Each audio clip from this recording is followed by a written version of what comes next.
ఇంకొక పక్కన దిశ మీరు ఒకసారి చూస్తే 18లో ఇంటర్మీడియట్ కూడా తీసుకొస్తే వీళ్ళు వస్తానే ఇంటర్మీడియట్కి మధ్యాహ్న భోజనం తీసేస్తే మళ్ళీ మేము వస్తానే ఇంటర్మీడియట్ కూడా మధ్యాహ్న భోజనం పెట్టే పార్టీ ఎన్డీఏ అని చెప్పి కూడా నేను మీకు తెలియజేస్తున్నా. ఇంకొక పక్కన దిశ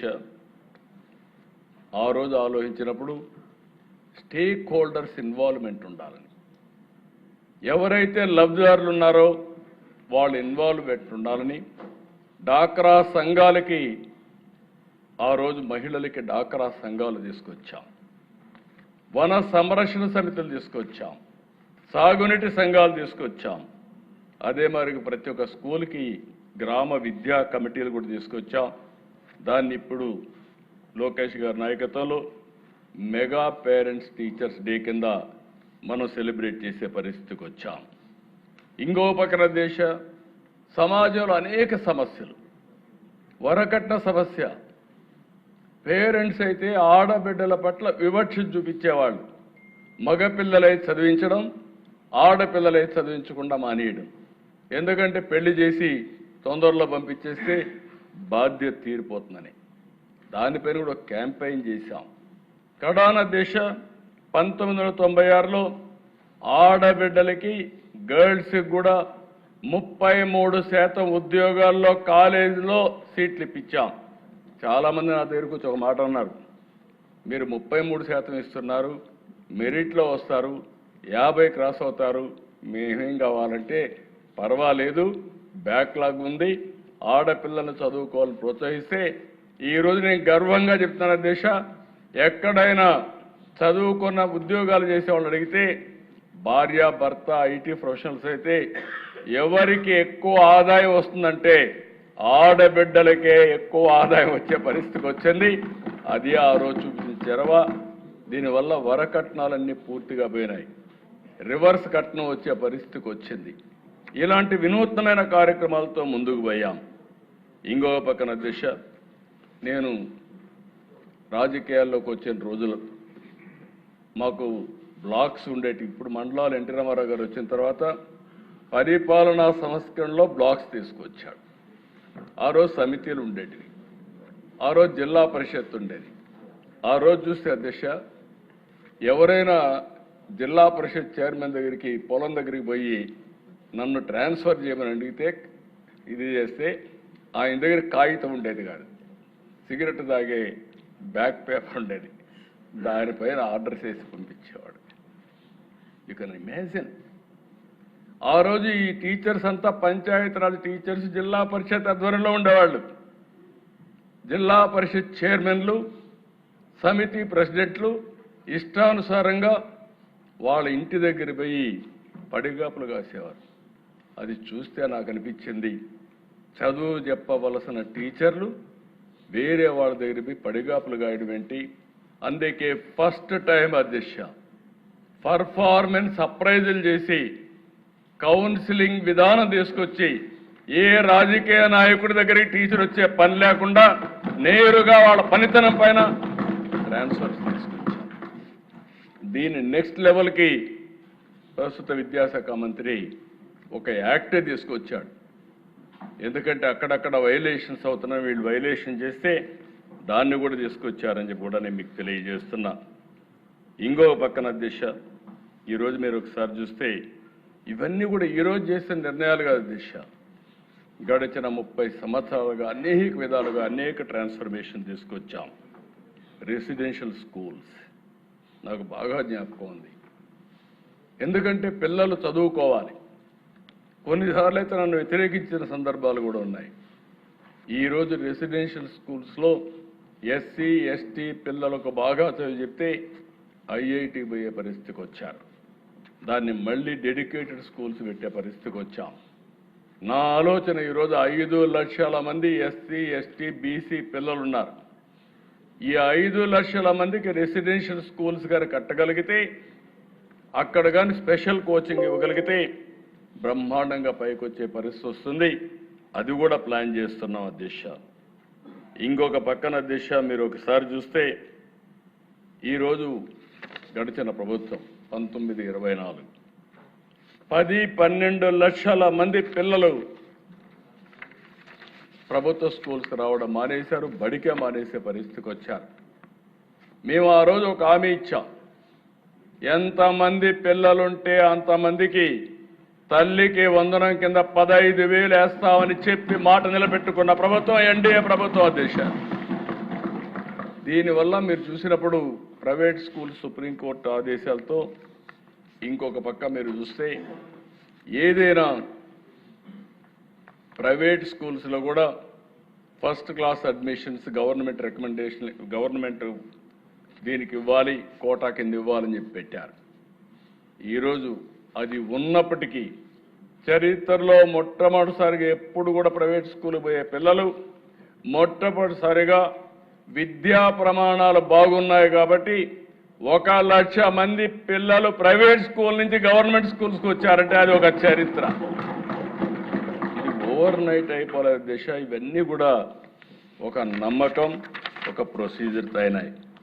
ఇక్కడికి వస్తే దిశ ఈరోజు డిఎస్సి, నేను ఒకటే చెప్తున్నా మాట్లాడే వ్యక్తులకి, మీకైనా విశ్వసనీయత ఉండాలి, మీరు చెప్పే విషయాలకైనా సమాచారం ఉండాలి, వాస్తవం ఉండాలి. ట్రూత్ లేకుండా ఏదో గుడ్డగాల్చి వేరే వాళ్ళపైన వేస్తానో బుర్ర జల్తానో అంటుకుంటుందనే పరిస్థితికి వచ్చారు. నేను ఎన్నికల ముందు చెప్పాను, ఊరూరులో చెప్పాను. నేను ఆ రోజు చెప్పిన మాట మీరు ఆలోచిస్తే అధ్యక్ష, 5 ఏళ్లుగా ఒక టీచర్ని ఇవ్వలేదు. మీరందరూ ప్రిపేర్ అయ్యారు, చాలా నష్టపోయారు. అందుకే ఆనాటి ఎడ్యుకేషన్ మినిస్టర్ దగ్గరికి వచ్చి చెప్పినప్పుడు నా పాదయాత్రలో కూడా ఇవన్నీ చూశాను. నాకు బాధ ఉందంటే ఆ రోజు ఆయన్ని అడిగి ఎంతమంది ఉన్నారో ఎక్సర్సైజ్ చేయమన్నా. మెగా డిఎస్సీ కింద 16,300 ఉద్యోగాలు ఇవ్వాల్సి వస్తుందని, 397 ఇవ్వాల్సి వస్తుందంటే క్యాబినెట్లో పెట్టి ఫస్ట్ సంతకం అధ్యక్ష ఎలక్షన్ మేనిఫెస్టోలో పెట్టాం. నేను, పవన్ కళ్యాణ్ గారు, అదే మరిగా బీజేపీ ముగ్గురం కలిసి ఎలక్షన్ మేనిఫెస్టో కూడా రిలీజ్ చేసి చెప్పిన మాట ప్రకారం మొదటి సంతకం పెట్టింది మెగా డిఎస్సీ పైన పెట్టాను. పెట్టడమే కాదు, నేను టైం చెప్పాను. ఇది విశ్వసనీయతకు సంబంధించిన విషయం, ఇమ్మీడియట్గా చేయమని. మొత్తం ఉద్యోగాల దిశ 16,347, వచ్చిన అప్లికేషన్లు 3,36,300, 13 జిల్లాల్లో. ఫస్ట్ టైం చరిత్రలో 148 రోజుల్లో టోటల్ ప్రాసెస్ పూర్తి చేసే పరిస్థితికి వచ్చారు. ఇందులో కూడా మీరు చూసే దిశ, ఈరోజు మనం మొత్తం ఇవన్నీ కూడా మీరు చూసినప్పుడు టెస్టులు కూడా ఆ ప్రాసెస్ అంతా కూడా ఇప్పుడే మినిస్టర్ గారే చూపించారు కాబట్టి నేను ఆ డీటెయిల్స్ పోవడం లేదు. ఎవ్రీ ప్రొసీజర్ ట్రాన్స్పరెంట్గా, ఎక్కడ ఎలాంటి అవకతవకలకు స్కోప్ లేకుండా చాలా చెక్స్ అండ్ బ్యాలెన్సెస్ పెట్టి పర్ఫెక్ట్గా చేశారు అధ్యక్ష. 48 రోజుల్లో మీరు చూస్తే TET notification, DSC notification, district and management wise web based online application, question paper settings, TCS iron secure testing platform, conduct of examinations, declaration of scores, zone of consideration and certification verification, horizontal and vertical reservations, grievance redressal mechanism, final selection and appointments, court cases. ఇవన్నీ కూడా మీరు ఒకసారి చూస్తే ఫైనల్గా మీరు చూసే selection process అన్నీ చేసి మళ్ళీ ఏమాత్రం అశ్రద్ధ ఉండకూడదని నేరుగా ఈ సెలెక్ట్ అయిన అందరినీ అమరావతికి పిలిచి వాళ్ళందరి యొక్క విషయాలు తెలుసుకొని వాళ్ళ కుటుంబ సభ్యులతో సహా ఆ రోజు సన్మానం చేసి పంపించి ఒక నమ్మకాన్ని కలిగించిన ప్రభుత్వం ఈ ఎన్డీఏ ప్రభుత్వం అని చెప్పి కూడా నేను మీకు తెలియజేస్తున్న దిశ. ఈ ప్రాసెస్లో కూడా మీరు చూస్తే అధ్యక్ష క్వశ్చన్ పేపర్ ఒక్క సెట్టింగ్ చెప్తాను. 89 టెస్ట్ సెషన్స్, 13 సబ్జెక్టులు, 67 టైప్ ఆఫ్ పోస్టులు, 24 రోజుల్లో 42,000 క్వశ్చన్స్ని సెలెక్ట్ చేశారు.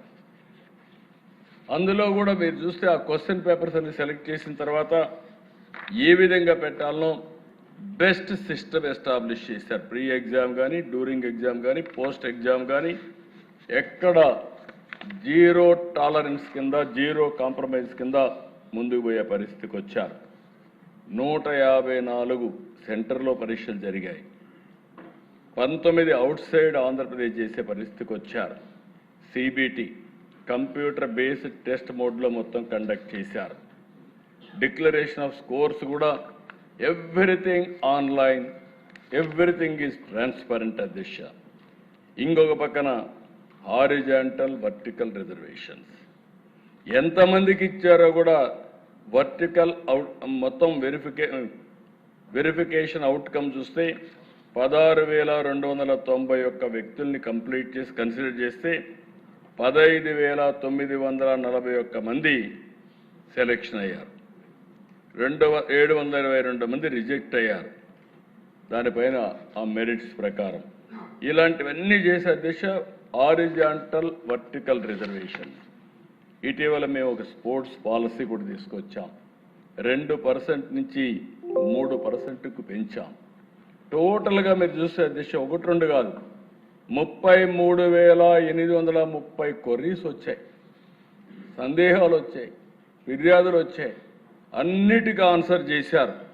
ఇంకొక పక్కన మీరు చూస్తే ఈ జోనల్ లెవెల్లో కూడా 3 లెవెల్లో zonal level committee, state level committee, final appellant authority ఇలాంటి అన్ని పెట్టుకొని మొత్తం అన్ని కూడా రెడ్యూస్ చేసే పరిస్థితికి వచ్చారు.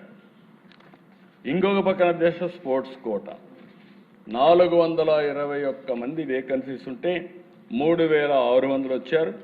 5,328 పోస్టు ప్రిఫరెన్సెస్ ఇచ్చారు. ఇందులో కూడా మీరు చూస్తే దిశ 24-29 పాలసీ తీసుకొచ్చాం. 2 నుంచి 3%కి పెంచాం. దీనికి ఒక జీవో ఇచ్చాం. ఇచ్చిన తర్వాత దిశ మీరు చూస్తే జీవో నెంబర్ 4 చాలా స్పెసిఫిక్గా ఇష్యూ చేసి ఇవన్నీ కూడా ఒక పద్ధతి ప్రకారం మొత్తం కూడా గవర్నమెంట్ ఆఫ్ ఇండియా ఏదైతే అమలు చేశారో అదే ఇక్కడ అమలు చేసే పరిస్థితికి వచ్చాం. ఫైనల్గా దిశ ఇటీవల కాలంలో ఎప్పుడూ మాట్లాడలా, 1 ఇయర్ పైన అయిపోయింది. ఉద్యోగాలు వచ్చిన వాళ్ళు చాలా హ్యాపీగా, ఎంత ఆనందంగా ఉన్నారంటే వాళ్ళ టెస్ట్ మనీలు చూస్తే నాకే ఒళ్ళు జలధరించే పరిస్థితికి వచ్చింది. వాళ్ళ స్టోరీస్ అంటే చాలా ఒక మనస్సుని కలిసివేసే విధమైన స్టోరీలు. ఒక్కొక్కరు 7 ఏళ్ళు మేము ప్రాక్టీస్ చేసాం, చదువుకున్నాం. ఎవ్రీ ఇయర్ పెడతారన్నారు, పెడతారంటే మేము ఆత్రపడ్డాం. 7 ఏళ్ళు జీవితాన్ని నాశనం చేసుకున్నాం. కడాన మీరు ఏదైతే మెగా డిఎస్సి పెట్టారో అచంచలమైన విశ్వాసంతో కష్టపడ్డాం, రాత్రింబగళ్ళు కష్టపడ్డాం. మా కష్టానికి తగిన ఫలితం దక్కిందని వాళ్ళ కష్టాలు వర్ణించినప్పుడు మనసు కూడా చెల్లించిపోయే పరిస్థితికి వచ్చింది. అలాంటి రిక్రూట్మెంట్లో ఎక్కడ ఏది జరగకపోతే వీళ్ళు పెట్టిన అధ్యక్ష మీరు చూస్తే allegation, SCERT direct convener, DSC convener, ఇంకొక పక్కన డైరెక్టర్ ఒకరే ఉన్నారు. ఇది అడ్మినిస్ట్రేటివ్ కన్వీనియన్స్. ఆయన ఏం చేశారు తప్పులేదు, ఆయన ఒకడున్నాడు కాబట్టి నేను బురద ఇస్తున్నా. This is one allegation. ఇంకొక అలిగేషన్ అధ్యక్ష, ఎవరికో ర్యాంక్ ఒకటి వచ్చిందని. అతని ర్యాంక్ ఒకటి వస్తే నేను కూడా కనుక్కున్నాను ఏంటి ఎట్లా వచ్చిందని.